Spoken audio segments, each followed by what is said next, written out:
આજે દેશમાં યુપીએસસી પરીક્ષાનું પરિણામ જાહેર થયું, જેમાં બનાસકાંઠા જિલ્લાના પણ એક યુવકે યુપીએસસીની પરીક્ષામાં મેદાન માર્યું છે. પાલનપુરના હાઈવે વિસ્તારમાં રહેતા શિક્ષક પુત્રએ 507માં રેન્ક સાથે યુપીએસસી ક્લિયર કરતા પરિવાર સહિતના લોકોમાં ખુશીનું મોજું ફરી વળ્યું છે. દેશમાં આજે યુનિયન પબ્લિક સર્વિસ કમિશન એટલે કે યુપીએસસીની પરીક્ષાનું પરિણામ જાહેર થયું છે, જેમાં કેટલાક ગુજરાતી સ્ટુડન્ટોએ આ પરીક્ષા ક્લિયર કરી છે. જેમાં બનાસકાંઠાના મુખ્ય મથક પાલનપુરના એક શિક્ષક પુત્રએ પણ યુપીએસસી ક્લિયર કરી છે. પાલનપુરના ભુતેડી ગામના મૂળ રહેવાસી અને પાલનપુરના હાઈવે સ્થિત એક ખાનગી સોસાયટીમાં રહેતા શિક્ષક કિશોરભાઈ બારોટના પુત્ર બ્રિજેશ બારોટે દેશમાં 507માં રેન્ક સાથે યુપીએસસીની પરીક્ષા પાસ કરતા બારોટ પરિવાર સહિત લોકોમાં ખુશીનું મોજું ફરી વળ્યું છે.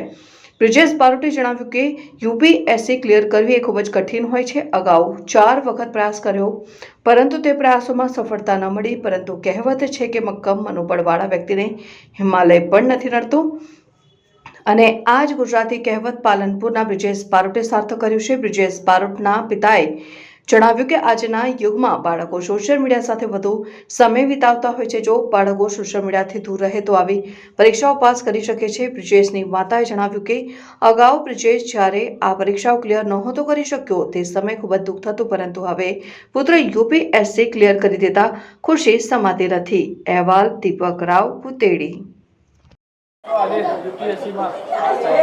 આજે યુપીએસસીનું પરિણામ જાહેર થયું છે, જેમાં મારો 507મો ક્રમાંક આવ્યો છે, જે બદલ હું ખૂબ જ ખુશીની લાગણી અનુભવું છું અને પરમાત્માનો અને માતા પિતાનો ખૂબ ખૂબ આભાર માનું છું. આ પરીક્ષાનીમાં 3 સ્ટેજ હોય છે, જેમાં પ્રિલિમ, મેન્સ ને ઇન્ટરવ્યૂ, જેમાં એક લેખિત પરીક્ષા, એક ઓબ્જેક્ટિવ ટાઈપ એક્ઝામ હોય છે. અને જેમાં મારું આગળના 2 પ્રયત્નમાં પ્રિલિમ્સ એક્ઝામ જ ન ક્લિયર થયેલી, પણ તેમ છતાં મેં જે ભૂલ હતી એ સુધારી અને આગળ મહેનત ચાલુ રાખી, જેમાં મારું આજે સફળતા પ્રાપ્ત થઈ છે. આ મારી એક્ઝામની તૈયારી મેં કોલેજ મારી 2021 જૂનમાં પતી, ત્યારબાદ તૈયારી ચાલુ કરેલી. જે સમયે કોવિડ લોકડાઉન હતું એ, અને ત્યાર પછી હું આ એક્ઝામ આપતો હતો, જેમાં લાસ્ટ યર ઇન્ટરવ્યૂ સુધી પહોંચી શક્યો હતો, પરંતુ સફળતા મળી ન હતી. પણ આજે સફળતા પ્રાપ્ત કરી શક્યો છું. આ પરીક્ષામાં અનિશ્ચિતતાઓ બહુ રહેલી હોય છે, જેથી આપણને ઘણીવાર એવું લાગે કે આપણી તૈયારી સાચા ડાયરેક્શનમાં છે કે નહીં, પરંતુ રિવિઝન હંમેશા રાખવું જોઈએ અને જે સિલેબસ હોય એને હંમેશા વળગી રહીને જો તૈયારી કરવામાં આવે તો સફળતા તરફ પહોંચી શકાય છે. યુવાનોને એ જ કહીશ કે જો તમે સ્પર્ધાત્મક પરીક્ષાની તૈયારી કરો છો તો એક રાઇટ ગાઈડન્સ જરૂરી છે, અને તેની સાથે સાથે રિવિઝન અને મલ્ટિપલ સોર્સિસ વાંચવાની જગ્યાએ જો એક જ સોર્સનું મલ્ટિપલ રિવિઝન કરી શકીએ આપણે, તો આપણે પરીક્ષામાં આગળ વધી શકીએ છીએ.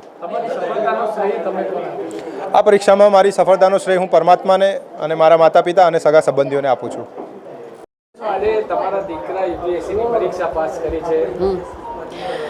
ઘણો બધો આનંદ થયો. ઓલ ઇન્ડિયા રેન્ક એને 507 લાવી છે. ઘણો બધો, એમ કહેવાનો મતલબ કે એનું સપનું એને સાકાર કર્યું. તમે કેવી એમને મદદ કરતા? મદદમાં તો શું, આપણે મમ્મી તો કેવું કહે, એ જે માગે આપણે એમને પૂરું કરી શકતા. એ કે મમ્મી મને ચા નાસ્તો જોઈએ તો ચા નાસ્તો, એ જે પ્રમાણે એ ફરમાઈશ કરે એ રીતે આપણે એને સામે સપોર્ટ કરીને એને કરી આપતા. અત્યારે પાસ થયા છે, આખો પરિવાર અહીંયા એકત્ર. હા, એકત્ર. અરે વાહ, પરિવારમાં તો વાત જ છોડો. ફ્રેન્ડ સર્કલ મારું બધું, મારા ફેમિલીવાળા બધા જ સાથે, સપોર્ટ બધાનો જ હતો મારા જોડે. જે તૈયારી કરે છે એ યુવાનોને તમે શું સંદેશો આપો? એમને કે આને જોઈને એમ મહેનત કરવી જોઈએ, કે તમે કોઈક દિવસ તમારો મહેનતનો રંગ તો લાવશે જ. સંગીતા બારોટ. ગર્વની લાગણી અનુભવીએ છીએ. ખૂબ જ અવર્ણનીય આનંદ થયો એવું લાગે છે.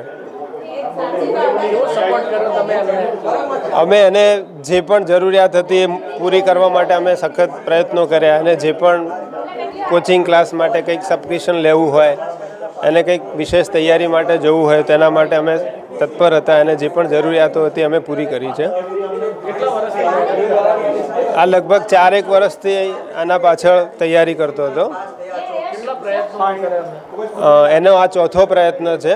પ્રથમ 2 પ્રયત્નમાં તો પ્રિલિમ જ ક્લિયર નહોતી કરી, તો પણ એને નક્કી કર્યું કે સતત આપણે તૈયારી પપ્પા કરીશું તો ક્યારેક તો આવશે નંબર. એટલે 3જા પ્રયત્ને એને પ્રિલિમ, મેન્સ અને ઇન્ટરવ્યૂ પણ ક્લિયર કર્યું, પણ એમાં ફાઇનલ લિસ્ટમાં એ નહોતો આવી શક્યો. અને આ ચોથા પ્રયત્ને એણે ફાઇનલ લિસ્ટમાં 507 રેન્ક મેળવી છે. કેવી ખુશી વ્યક્ત કરો છો? બસ એ ખૂબ જ ખુશી છે, ખૂબ જ આનંદ છે.